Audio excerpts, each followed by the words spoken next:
பொதுவாக திருச்சபையினுடைய வளர்ச்சியை 3 நிலையிலே குறிப்பிடுவார்கள். ஒன்று ஆன்மீக வளர்ச்சி, இன்னொன்று எண்ணிக்கையிலே வளர்கின்ற வளர்ச்சி, மூன்றாவதாக பொருளாதாரம் சார்ந்த வளர்ச்சி. இந்த 3 வளர்ச்சிகளும் சீராக இருந்தால் மட்டுமே சபையினுடைய ஒரு முழுமையான வளர்ச்சி என்று நாம் குறிப்பிட முடியும். இந்த சபை உண்மையிலே ஒரு சீரான வளர்ச்சியை அடைந்திருக்கிறதா என்று நாம் கேள்வி எழுப்புகிற பொழுது அதற்கு முழுமையான பதிலை நம்மால் தர இயலாமல் இருக்கிறோம். சில சபைகள் பொருளாதாரத்திலே வளர்ந்திருக்கிறது, சில சபைகள் எண்ணிக்கையிலே வளர்கிறது, சில சபைகள் ஆன்மீகத்திலே வளர்கின்றன. ஆனால் இந்த 3லும் ஒரு சீரான வளர்ச்சி நமக்கு தேவைப்படுகிறது. தொடக்க காலத்தில் இருந்த சபைகளிலே நாம் பார்க்கிற பொழுது இன்றைக்கு இருக்கிற எந்த வசதிகளும் அவர்களுக்கு இருந்ததாக இல்லை. வீடுகளிலே தொழுது கொண்டார்கள், மர நிழல்களிலே தொழுது கொண்டார்கள், அடிப்படை வசதிகள் இல்லாமல் கடவுளை மக்கள் பணிந்து தொழுது கொண்டார்கள். ஆனால் இன்றைக்கு நமக்கு நல்ல இருக்கைகள், சாய்ந்திருப்பதற்கு சாய்வு இருக்கைகள், நம்முடைய வெப்பம் நம்மை பாதிக்காதபடி அழகாக மின்விசிறிகள். இப்பொழுது மின்விசிறிகள் மட்டுமல்ல, பல திருச்சபைகளிலே சபை கட்டிடங்கள் எல்லாம் குளிரூட்டப்பட்டு விட்டன, ஏர் கண்டிஷன் செய்யப்பட்டு விட்டன. இப்படி சபையினுடைய கட்டிட அமைப்புகள் பொருளாதாரத்திலே வளர்ந்திருக்கிற பொழுது நம்முடைய திருச்சபை ஆன்மீகத்திலே வளர்ந்திருக்கிறதா, சபையினுடைய எண்ணிக்கையிலே நாம் வளர்ந்திருக்கிறோமா என்ற ஒரு கேள்வியினையும் நாம் எழுப்பி பார்க்க வேண்டும். அன்பர்களே, திருச்சபை வளர்ந்தது. ஒரு கட்டத்திலே திருச்சபைக்குள்ளே இருந்த மக்கள் அனைவரும் மீட்கப்பட்ட கடவுள் மீது நம்பிக்கை கொண்ட மக்களாக அனைவரும் இல்லை. குறிப்பாக 4ஆம் நூற்றாண்டிலே கான்ஸ்டன்டின் என்று சொல்லக்கூடிய அரசனுடைய காலத்திலே திருச்சபை அரசு மயமாக்கப்பட்ட சபையாக மாறியது. அரசு சலுகைகள் கிடைத்தது. எனவே எல்லா மக்களும் உள்ளே வந்தார்கள். அங்கே கடவுள் பயம் உள்ளவர்கள் இருந்தார்கள், கடவுள் நம்பிக்கை உள்ளவர்கள் இருந்தார்கள், இவை இல்லாதவர்களும் இருந்தார்கள். நாளடைவில் மார்ட்டின் லூத்தர் அவருடைய காலத்திலே திருச்சபையில் ஒரு மறுமலர்ச்சி ஏற்படுகிறது, சீர்திருத்தம் ஏற்படுகிறது. அதில் 95 அந்த கட்டளைகள் உடைய ஒன்றை அவர் விட்டன்பர்க் அந்த பேராலயத்தினுடைய வாயில் கதவிலே ஒட்டுகிறார். அதில் மிக முக்கியமான 5 அம்சங்கள் அதில் இருந்தன. சபையினுடைய சீர்திருத்தம், ஒரு உண்மை திருச்சபை, கடவுளின் திருச்சபை எப்படி இருக்க வேண்டும் என்கிற 5 செயல்களை குறிப்பிட்டார். அதில் குறிப்பாக நாம் பார்க்கிற பொழுது கிருபை மட்டுமே, சோலா கிரேஷியா என்கிற சொல், விசுவாசம் மட்டுமே, சோலா ஃபிடே என்கிற சொல், கிறிஸ்து மட்டுமே, சோலாஸ் கிறிஸ்டஸ் என்கிற சொல், திருமறை மட்டுமே, சோலா ஸ்கிரிப்சரா என்கிற சொல், மகிமை கடவுளுக்கு மட்டுமே, சோலா டியோ குளோரியா. இந்த 5 கருத்துக்கள் அல்லது கோட்பாடுகளை அவர் அதிகமாக வலியுறுத்தினார். இதனை விளக்குவதற்கான நேரம் குறுகியது. ஆனால் இந்த 5ல் ஒன்று மிக முக்கியமானது, திருமறை மட்டுமே. திருச்சபைக்கு ஆதாரம் திருமறை மட்டுமே என்று அவர் அழுத்தம் கொடுத்ததை பார்க்க முடிகிறது. கிறிஸ்துவில் அன்பானவர்களே, இந்த திருமறை நம்முடைய வாழ்வு, நம்முடைய வழிபாடு அனைத்திலும் மையமாக இருக்கக்கூடிய ஒன்று. இதுதான் நம்முடைய வாழ்வினுடைய ஆதாரமாக இருக்க வேண்டும். எனவே அதை ஒட்டி தான் நான் உங்களோடு பகிர விரும்புகிறேன். சபையினுடைய ஒரு சீரான வளர்ச்சிக்கு ஒரு முக்கியமான ஒன்றாக அமைவது திருமறை. திருமறை சார்ந்து நமக்கு கடவுள் தரக்கூடிய வழிகாட்டுதல், ஆலோசனைகள் இவைகள்தான். குறிப்பாக முதலாவது நாம் பார்க்கின்ற பொழுது இறை வார்த்தையை கேட்டு உணர்கின்ற சபை. இறை வார்த்தையை கேட்டு உணர்கின்ற சபை. நெகேமியாவின் புத்தகம் 8ஆம் அதிகாரம் 1 முதல் 12 முடிய உள்ள வசனங்களிலே நாம் அதை படிக்க முடிகிறது.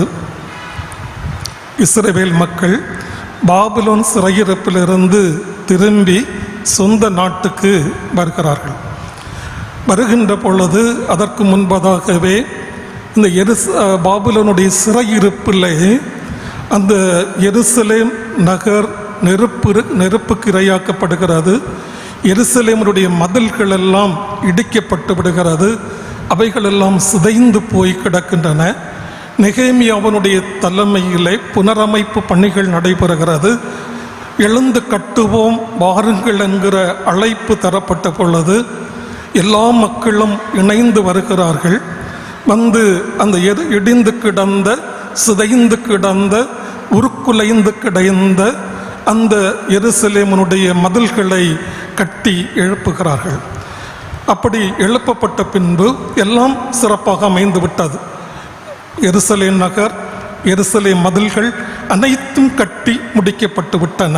ஆனால் இன்னொரு தேவையை அன்று நெகேமியா தலைமையில் உணர்ந்தார்கள். இன்னொன்று தேவைப்படுகிறது.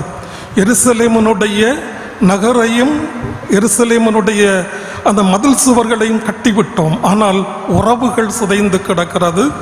இறைவனோடு உள்ள உறவுகள் உடைந்து போய் கிடக்கிறது.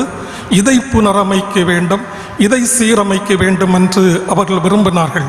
எனவே நெகேமியா அவரோடு இருந்தவர்கள் எல்லாம் அந்த மக்களை அந்த தண்ணீர் வாசலுக்கு முன்பாக வரவழைக்கிறார்கள்.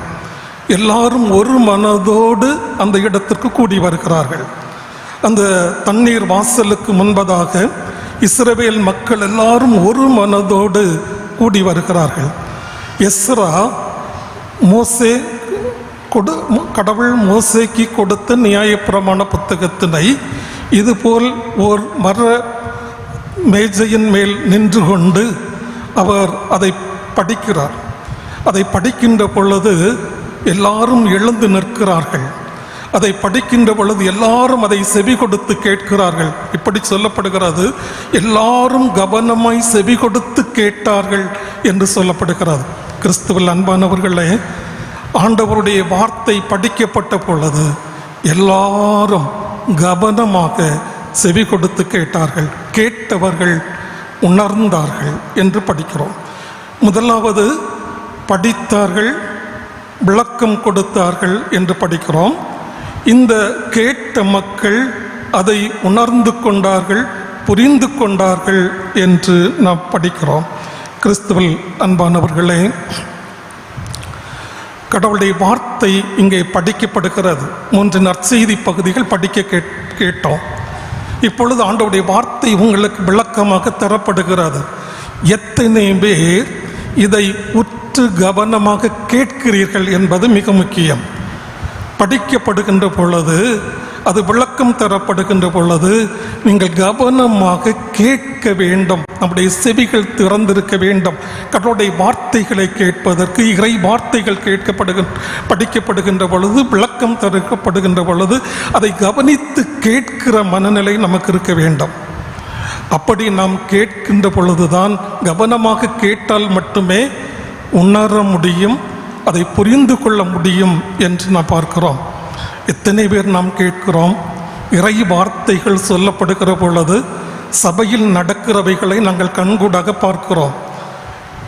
இங்கே நின்று போதகர் செய்தி கொடுக்கிற பொழுது அப்பொழுதுதான் சிலர் எழுந்து வெளியே செல்வதும் உள்ளே வருவதுமாக இருப்பார்கள். இறை செய்தி கொடுக்கின்ற பொழுதுதான் சிலர் அருகாமையில் இடத்துல சுகநலம் விசாரிப்பார்கள். அதுவரையிலும் அமைதியாக இருக்கிறவர்கள் செய்தி கொடுக்கிற நேரத்தில் அண்ணி சுகமாக இருக்கிறீங்களான்னு கேட்க, அந்த அம்மாவும் அண்ணி நீங்கள் நல்லா இருக்கீங்களான்னு கேட்க நலம் விசாரிக்கப்படுகிறது இறை செய்தி கொடுக்கிற நேரத்தில். அதற்கு அடுத்தபடியாக பார்க்கிற பொழுது இந்த திருமறை பள்ளி பக்திமர் சங்கத்தில் பங்கேற்கிறவர்கள் தங்களுடைய பாடத்தை எழுதுகிற படிக்கிற நேரமும் அதுதான். அப்பொழுதுதான் அதை படிப்பார்கள். 4வது ஒரு பிரிவினர் இருக்கிறார்கள். இது ஒன்றும் தேவையில்லை என்று நான் ஏற்கனவே சொன்னது போல தொடங்கி முடிக்கிற வரையிலும் நன்றாக உறங்கி வழி. இன்றைக்கும் அதை பார்க்கிறோம். செய்தி தொடங்கின உடனே நன்றாக உறங்குவார்கள். சில நேரங்களில் குரட்டை சவுண்டு கூட வருவதாக பல இடங்களிலே சொல்லுகிறார்கள். இப்படியெல்லாம் வருகிறதன். உறங்கி வழிவார்கள். செய்தி உள்ளே சென்றடைவதில்லை. அந்த செவியை அந்த இறை வார்த்தையை கேட்க வேண்டும் என்கிற மனம் நமக்கு இல்லாமல் போகிறது. ஒரு முறை ஒரு சபையிலே ஒரு போதகர் இரவு நேரத்தில் ஒரு அம்மா தொலைபேசியில் தொடர்பு கொண்டு பாஸ்டர் என்று அழைத்தார்கள். அவர் கேட்டார், என்னம்மா இந்த இரவு ஃபோன் பண்ணியிருக்கிறீங்களேன்னு கேட்டார். அந்த அம்மா சொன்னாங்க, எனக்கு உறக்கம் வர மாட்டேங்குது, தூக்கம் வர மாட்டேங்குது, நீங்கள் ஏதாவது ஒன்று சொன்னால் எனக்கு தூக்கம் வரும். அப்போ அவர் சொன்னார், இந்த வேத புத்தகத்தை எடுத்து நீ படியுமா, படிச்சுட்ருக்க நேரத்தில் உனக்கு தூக்கம் வரும், போய் படுத்துக்கொள்ள என்று சொன்னார். இந்த அம்மா போய் திருமறையை எடுத்து படித்தது, தூக்கம் வரவில்லை. திருப்பி போய் மீண்டும் போதகருக்கு தொலைபேசியில் தொடர்பு கொண்டு கேட்டது, பாஸ்டர் என்ன என்று அவர் திருப்பி கேட்டார். இல்லை, நான் பைபிள் படித்தேன், எனக்கு தூக்கமே வரல என்று சொன்னார். அவர் சொன்னார், சரிம்மா, நீ முழங்கால நின்று நல்லா ஜெபம் பண்ண, ஜெபத்திற்கு பிறகு நல்ல உறக்கம் வரும், நீ தூங்கலாம் என்று சொன்னார். இந்த அம்மா திருப்பி போய் ப்ரேயர் பண்ணாங்க, ஜெபம் பண்ணினாங்க, உறக்கம் வரவில்லை. திருப்பி போதகருக்கு தொலைபேசியில் தொடர்பு கொண்டார். பாஸ்டர், நீங்கள் சொன்னது போல் பைபிள் படித்தேன், உறக்கம் வரல, ஜெபம் பண்ண சொன்னீங்க, ஜெபம் பண்ணினேன், உறக்கம் வரல என்று சொன்னார். இப்பொழுது போதகர் சொன்னார், இனி நான் என்னம்மா செய்கிறது, எனக்கு தெரிந்த 2 காரியத்தை உங்களுக்கு சொன்னேன், இனி உறக்கம் வராததற்கு நான் என்ன செய்ய முடியும் என்று கேட்டார். அப்பொழுது அந்த அம்மா சொன்னாங்க, நீங்கள் நினைச்சா நான் இந்த இரவு நன்றாக உறங்குவேன் என்று சொன்னார். என்னம்மா என்று கேட்டார். இன்று காலையில் நீங்கள் பண்ணின பிரசங்கத்தை ஒருக்க எனக்கு ஃபோனில் பண்ணிங்கன்னா நான் நல்லா உறங்கிடுவேன் என்று சொன்னார். பல நேரங்களிலே செய்திகள் நமக்கு உறங்குவதற்காகத்தான் பயன்படுத்துகிறோமே தவிர அது உள்ளத்திற்குள்ளே சென்றடைய நாம் பயன்படுத்துவதில்லை. ஆனால் இந்த செய்தியை கேட்டவர்கள் புரிந்து கொண்டார்கள் என்று சொல்லப்படுகிறது. உணர்ந்தார்கள் என்பதற்கு திருவிவிலியத்திலே புரிந்து கொண்டார்கள் என்கிற அந்த சொல் பயன்படுத்தப்படுகிறது. ஆக இறை வார்த்தை அவர்கள் அந்த விளக்கம் சொன்ன பொழுது அதை உணர்ந்து கொண்டார்கள் அல்லது புரிந்து கொண்டார்கள். அந்த புரிதல் ஒரு மாற்றத்தை அவர்கள் கொடுத்தது. இறை வார்த்தை கேட்டவர்கள் அழுதார்கள் என்று சொல்லப்படுகிறது. கடவுளுடைய வார்த்தை படித்து அதை விளக்கம் சொன்ன பொழுது உணர்வடைந்து அவர்கள் அழுதார்கள் என்று சொல்லப்படுகிறது. கிறிஸ்துவில் அன்பானவர்களே, இறை வார்த்தைகளை கேட்கிற பொழுது கண்கள் அழ வேண்டும். இறை வார்த்தைகள் கேட்கப்படுகின்ற பொழுது உள்ளம் உடைந்து கண்கள் அழ வேண்டும். அது நடைபெறாத வரையிலும் இறை வார்த்தைகள் நாம் புரிந்து கொள்ளவில்லை என்பதுதான் பொருள். அல்லது அந்த இறை வார்த்தைகள் நமக்குள்ளே உணர்வை ஏற்படுத்தவில்லை என்பதுதான் பொருள். எப்பொழுது நம்முடைய உள்ளம் உடைகிறதோ, இறை வார்த்தைகளை கேட்கிற பொழுது உள்ளம் உடைகிறதோ, உணர்வடைகிறோமோ, அழுகிறோமோ, அப்பொழுது அந்த வார்த்தை நமக்கு பலன் தர ஆரம்பிக்கிறது என்பதை அறிகிறோம். கிறிஸ்துவில் அன்பானவர்களே, அந்த அழுகையோடு நின்று விடவில்லை. அழுகை முடிவு அல்ல. அந்த அழுகைக்கு பின்பு தான் கொண்டாட்டம் இருக்கிறது. அந்த அழுகைக்கு பின்பு தான் மகிழ்ச்சியோடு அந்த விழாவை கொண்டாடுகிறார்கள். கிறிஸ்துவில் அன்பானவர்களே, சபை நாள் விழா உங்களுக்கு அர்த்தமுள்ளதாக அமைய வேண்டுமானால் நிச்சயமாக கேட்கின்ற இறை வார்த்தைகள் உங்கள் உள்ளத்தை உடைய செய்ய வேண்டும். நீங்கள் அழ வேண்டும். அழுவதற்கு பின்பதாக அது ஒரு பெரிய மகிழ்ச்சியினுடைய கொண்டாட்டமாக மாறி விடுகிறது. ஒய் கிறிஸ்துதாஸ் என்று சொல்லக்கூடிய இறையியல் ஆசிரியர் சொல்லுகிறார், இறை வார்த்தையை கற்றுக்கொள்கின்ற திருச்சபை உயிருள்ள திருச்சபை என்று சொல்கிறார். இறை வார்த்தையை கற்றுக்கொள்கின்ற திருச்சபை உயிருள்ள திருச்சபை. இறை வார்த்தைக்கு செவி கொடுக்காத திருச்சபை உயிர் அற்ற திருச்சபை என்றும் குறிப்பிடுகிறார்.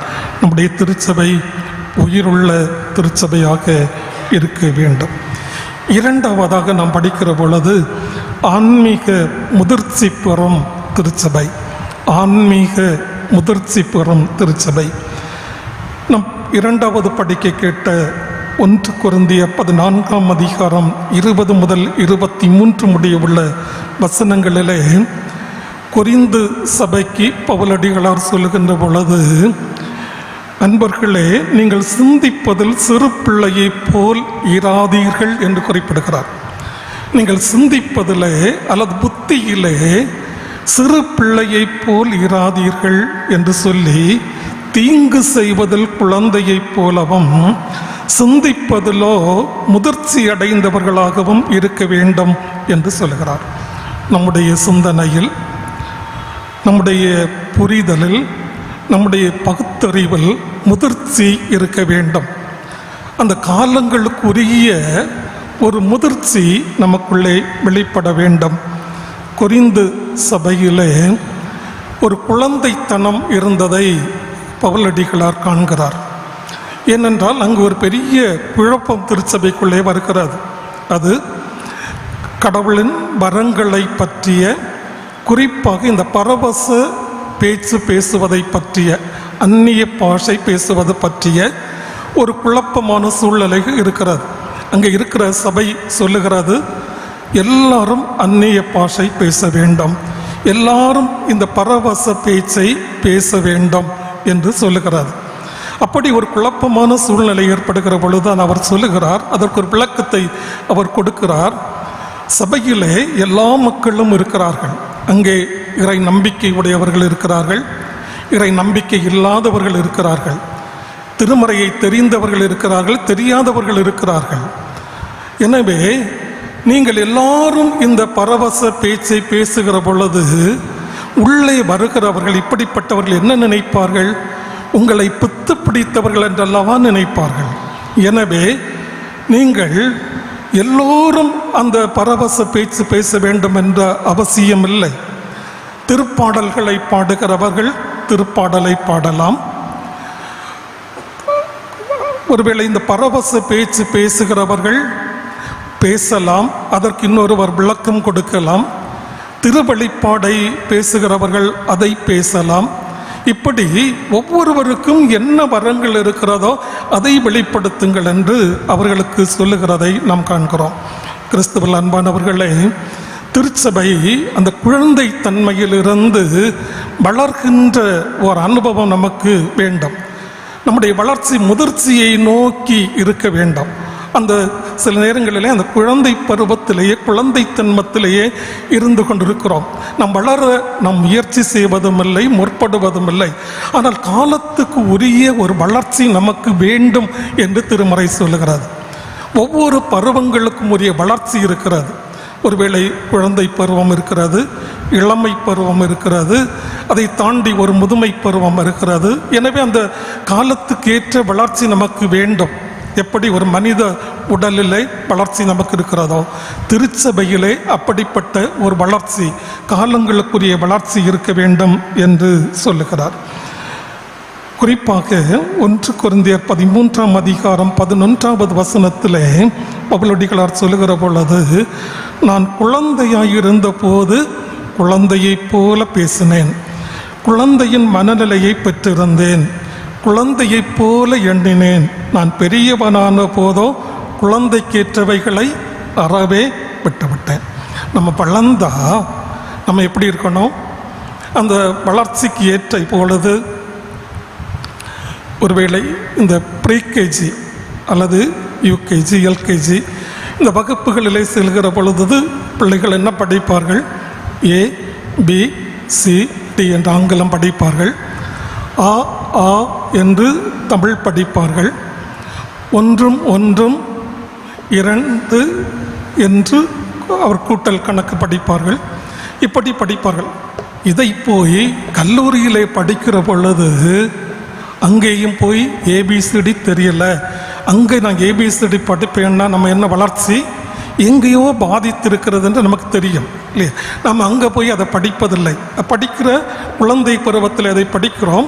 நாம் கல்லூரி படிப்பு வகுப்பு செல்கின்ற பொழுது அதற்கு ஏற்றவாறு நம்முடைய படிப்பு அமைந்து விடுகிறது, முதிர்ச்சி நிலை அடைந்து விடுகிறது. எனவே நம்முடைய குழந்தைக்கு ஏற்றவைகளை நாம் விட்டு அந்த முதிர்ச்சி, அந்த வயது அடைகிற பொழுது அதற்கேற்ற வளர்ச்சியை பெற வேண்டும் என்று சொல்கிறார். எபிரேயர் 5ஆம் அதிகாரத்தில் படிக்கிற பொழுது இன்னும் அழகாக அந்த எபிரேயர் நிருப ஆக்கியோன் சொல்கிற பொழுது, ஆசிரியராக இருக்க வேண்டிய நீங்கள் இன்னும் அரிச்சுவடியை கற்றுக்கொள்ளும் நிலையில் இருக்கிறீர்கள், பால் குடிக்கிற அந்த நிலையில் தான் இருக்கிறீர்கள். 5:14 சொல்லுகிற பொழுது, முதிர்ச்சி அடைந்தோருக்கு ஏற்ற திட உணவு உங்களுக்கு வேண்டும் என்று சொல்லுகிறார். முதிர்ச்சி அந்த குழந்தை பருவத்திலே தான் பால் நமக்கு உணவாக தரப்படுகிறது. நம் முதிர்ந்த வயது சென்றடைகிற பொழுது திடமான உணவு நமக்கு தேவைப்படும். அதான் நமக்கு உடல் நலத்துக்கு ஏற்றதாக இருக்குது. திடமான உணவு வேண்டும். இன்றைக்கு நாம் என்ன உணவை விரும்புகிறோம்? இந்த பால் போன்ற மென்மையான உணவை தான் விரும்புகிறோம். என்ன ஞாயிற்றுக்கிழமை வந்த உடனே என்ன செய்தி தர வேண்டும்? ஆண்டவர் உன்னை குணமாக்குகிறார், உன் காயங்களை கட்டுகிறார், உனக்கு சமாதானம் தருகிறார், உன் கண்ணீரை அவர் துடைக்கிறார், அழாதே என்று சொல்லுகிறார். இப்படி இதுதான் நாம் திருப்பி திருப்பி கேட்க எல்லாரும் விரும்புகிறோம். இல்லை, நம்முடைய வயதுக்கேற்ற திடமான உணவை தவிர்த்து விடுகிறோம். அதுதான் அந்த வளர்ச்சி நமக்கு போதுமானதாக இல்லை. சபையை விட்டு ஏன் நாம் வெளியே போகிறோம்? திடமான உணவை ஏற்கிற மனநிலை நமக்கு இல்லை. திடமான உணவை ஏற்க மனநிலை இல்லாமல் இந்த பால் குடிக்கிற பருவத்தில் இருக்கிற உணவு பல இடங்களிலே அங்கே அதைத்தான் திருப்பி கொடுத்துட்டே இருக்கிறாங்க. என்ன பால் குடி, அந்த மென்மையான உணவை தான் கொடுக்குறாங்க. அது நமக்கு இதமாக தோன்றி அங்கே இருக்கிறேன். ஆன்மீக வாழ்விலே ஒரு முதிர்ச்சி நமக்கு இன்னும் வராமல் இருக்கிறது. அந்த முதிர்ச்சியை நோக்கி இருக்க வேண்டும். திருச்சபை அந்த காலத்துக்கேற்ற வளர்ச்சியை அடைந்திருக்க வேண்டும் என்பதுதான். ஆசிரியராக இருக்க வேண்டிய நிலையிலே இன்னும் அரிச்சுவடிகளை படிக்கிறவர்களாக நாம் இருந்துவிடக்கூடாது என்று திருமறை நமக்கு சொல்லுகிறார். எனவே நம்முடைய ஆன்மீக வாழ்விலே ஒரு முதிர்ச்சி நமக்கு வேண்டும். நற்செய்தி நூலிலே படிக்க கேட்டோம். அங்கே விதைப்பவர் ஓமை அங்கே சொல்லப்படுகிறது. 4 நிலங்கள் சொல்லப்படுகிறது.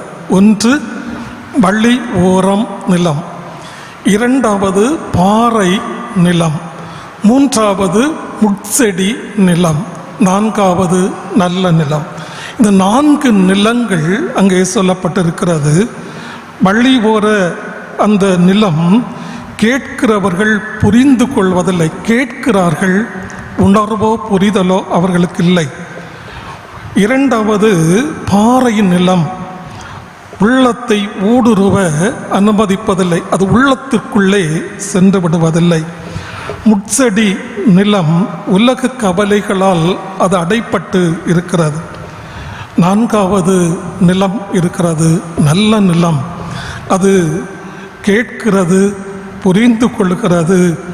அது 30, 60, 100 நல்ல பலனை கொடுக்கிறது. அன்பர்களே, நாம் கடவுளுடைய வசனத்தை கேட்கிறோம். ஆனால் அதை எத்தனை பேர் புரிந்து கொள்கிறோம், அதில் உணர்வடைகிறோம் என்பது கேள்வி. நம்முடைய நிறைய பேருக்கு இன்று நன்றாக திருமறையை படிக்கிறார்கள். நிறைய படிக்கிறாங்க. கேட்டால் சொல்லுவார்கள், 5 முறை படித்திருக்கிறேன், 10 முறை படித்திருக்கிறேன் என்றெல்லாம் சொல்லுவார்கள். சிலர் என்ன கேட்டாலும் அதற்கு பதில் சொல்வார்கள். திருமறையை காணாமல் சொல்லுகிற, அதிகாரங்கள் சொல்லுகிற, பல பகுதிகளை சொல்லுகிறவர்கள் இருக்கிறார்கள். நல்ல திருமறை அறிவு நமக்கு இருக்கிறது. அது மூளை அறிவோடு நின்று விடக்கூடாது.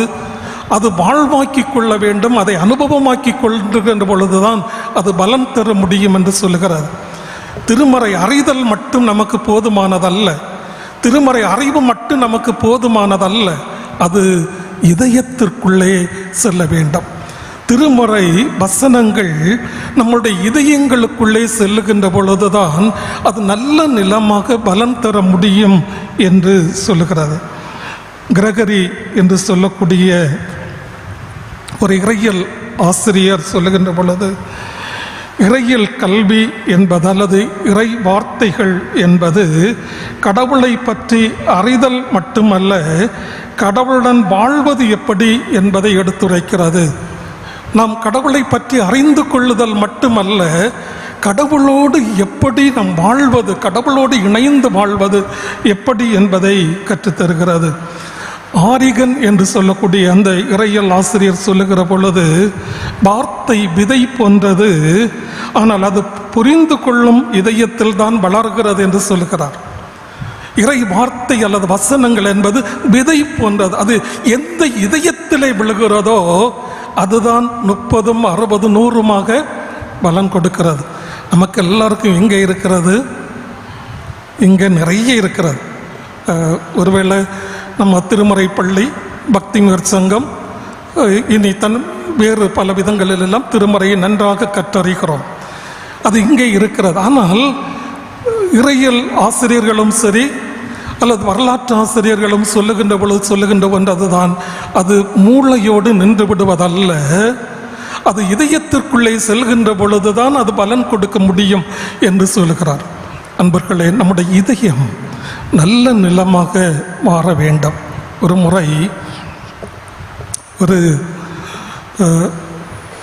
குடும்ப ஜெபம் நடைபெற்று கொண்டே இருந்தது.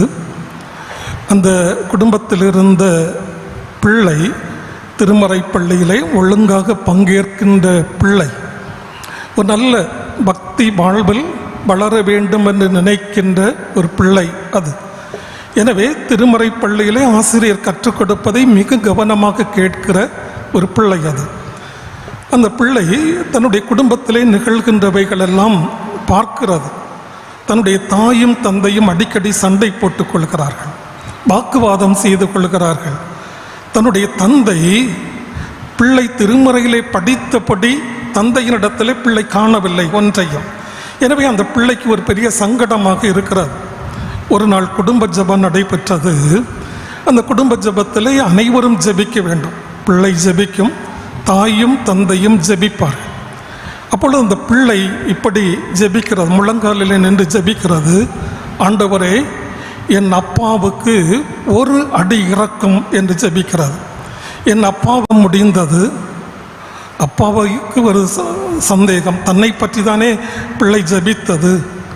பிள்ளையை கூப்பிட்டு, நீ எனக்காக ஜெபம் பண்ணினாய், நல்லது, உனக்கு நன்றி. ஆனால் ஜெபத்திலே ஒரு அடி இறக்கும் என்று சொன்னாயே, என்ன என்று கேட்டது. அப்போ அந்த பிள்ளை சொன்னது, அப்போ நீங்கள் நிறைய பைபிள் படிக்கிறீங்க, உங்களுக்கு வசனம் நிறைய தெரியுது, ஆனால் அதன்படி நீங்கள் வாழலையே. எல்லா வசனமும் உங்களுக்கு எங்கே இருக்கிறது? இங்கே இருக்கிறது. அது எங்கே போனோம்?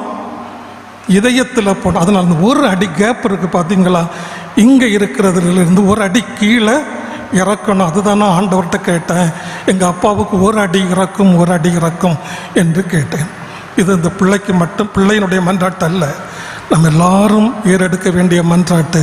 ஒரு அடி எனக்கு கீழே இறக்கணும். நிறைய படிச்சிருக்கிறோம், நிறைய தெரியுது, நிறைய அறிவு இருக்கிறது, ஆனால் இதயத்தில் அந்த வசனங்கள் போய் சென்றடையவில்லை என்பது தான். கிறிஸ்துவில் அன்பானவர்களே, நல்ல நிலம் திருச்சபை. அந்த வசனங்கள் விதைக்கப்படுகிற பொழுது நல்ல இதயமாக, திருச்சபை என்கிறது ஒரு நல்ல இதயமாக அது ஏற்றுக்கொண்டால் நல்ல பலனை கொடுக்கும். 30, 60, 100மாக நல்ல பலனை கொடுத்து திருச்சபை ஒரு சீரான வளர்ச்சியை பெறும். திருச்சபை ஒரு சீரான வளர்ச்சியை பெறும்.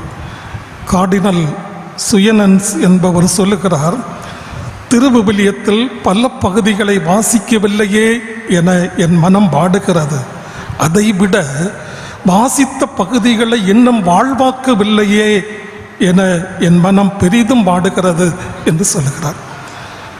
திருவிவிலியத்திலே பல பகுதிகளை படிக்கவில்லை என்று என் மனம் வாடுகிறது, அதைவிட நான் படித்த பகுதிகளை இன்னும் என் வாழ்வாக்கவில்லையே என என் மனம் வாடுகிறது என்று சொல்லுகிறார். படிப்பதும் வாழ்வாக்குவதும் நமக்கு இன்றியமையாத ஒன்று. நிறைவாக ஒரு நிகழ்வை மட்டும் சொல்லி நிறைவு செய்கிறேன். ஜார்ஜ் முல்லர், அந்த அடியவரை அனைவரும் கேள்விப்பட்டிருக்கிறோம். அவர் ஒரு முறை சொல்லுகிறார், என்னுடைய சபையிலே 1200 உறுப்பினர்கள் உண்டு. 5 பெரிய அநாதை இல்லங்கள் நடைபெறுகிறது. என்னுடைய அச்சகத்திலே பல ஆயிரக்கணக்கான திருமறை புத்தகங்கள் கைப்பிரதிகள் வெளியிடப்படுகின்றன. வருடத்திற்கு 30,000 கடிதங்கள் எனக்கு வருகிறது. அதற்கு நான் பதில் எழுதுகிறேன். என்னுடைய அலுவல்கள் அதிகம். ஆனால் நான் திருமறையை படிக்காமல் ஒரு நாளும் இருந்து விடுவதில்லை. ஒரு நாள் நான் இந்த வேதத்தை படித்து தியானம் செய்து அதை என்னுடைய வாழ்வாக்கவில்லை என்றால் அந்த நாள் எனக்கு நஷ்டமாக மாறி போய்விடுகிறது. அந்த நாள் திருமறையை படிக்காத, தியானம் செய்யாத, அதை உள்வாங்கிக் கொள்ளாத, அதன்படி வாழாத நாள் எனக்கு நஷ்டமாக்கி போய்விடுகிறது என்று சொல்கிறார். அன்பர்களே, கடவுள் அழகான இறை வார்த்தையை நம்முடைய கைகளில் தானமாக கொடுத்திருக்கிறார். இதை செவி கொடுத்து கேட்போம். இதை படிக்கின்ற பொழுது உணர்வினை பெறுவோம், மனமாற்றம் பெறுவோம், மகிழ்ச்சியை அடைவோம். மட்டுமல்ல, நம்முடைய ஆன்மீக வாழ்விலே ஒரு முதிர்ச்சி நிலைக்கு இறை வார்த்தை நம்மை கொண்டு செல்லும். நல்ல நிலமாக நல்ல பலனை கொடுக்கும் இறை வார்த்தைகள். நிச்சயமாகவே இன்னும் இந்த திருச்சபை வளரவும் பெருகவும் கடவுள் உதவி செய்வாராக. மீண்டும் ஒரு முறை அனைவருக்கும் நன்றியும் வாழ்த்தும் சொல்லி நிறைவு செய்கிறேன். கடவுளின் ஆசை அனைவரோடும் தங்கியிருப்பதாக.